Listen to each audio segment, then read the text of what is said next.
Of course, China accused the United States of politicizing the coronavirus pandemic again on Monday in response to reports that the Energy Department had concluded that the leak triggered the spread of COVID-19. On Tuesday, Chinese state-run media warned Elon Musk that he was risking his relationship with China after he retweeted the U.S. government's low-confidence assessment that COVID originated in the Wuhan laboratory.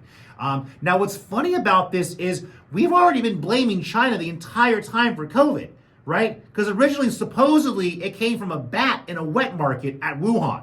So China was already responsible for COVID. I mean, it was a Chinese bat, right? You know what I mean? It came from China. A Chinese person supposedly ate this bat. Now, the thing is, I'm surprised and shocked, and I have been for 3 years, that people were so willing to buy that nonsense excuse and that lie about a bat. Have you thought about that? Even if a person caught a disease from that bat, it wouldn't be able to spread like COVID. It would have to be something that already most humans would pick up as disease. And again, I'm not a virologist, I'm not an expert, I'm not a scientist, I'm not a doctor, I don't know this stuff, but I'm smart enough to know that.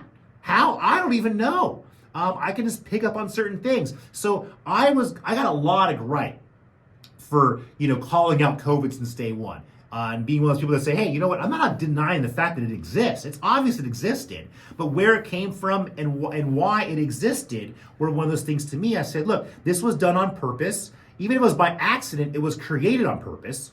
And then the fact of the matter is it boiled down to pharmaceutical companies making a ton of money. It came down to government being able to pick and choose who stayed in business, who stayed open, who was essential and who was non-essential.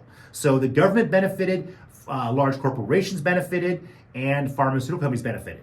And that's who benefited from it. Now, at the end of the day, now we're finding out we've been lied to, and I want to hold all these people and all these agencies and all these corporations responsible for everything they did, for financially and the liability, and also maybe just for, emotional, right, damage and stuff like that, for all the people out there that are still suffering and the consequences and repercussions from COVID, which is going to probably go on for the rest of our lifetime. So that would be a fun little lawsuit to figure out there. I'd like to see what a jury is going to award the majority of humans on planet Earth for the crimes that were committed by these governments and these corporations. So there you go. Just some ideas, guys.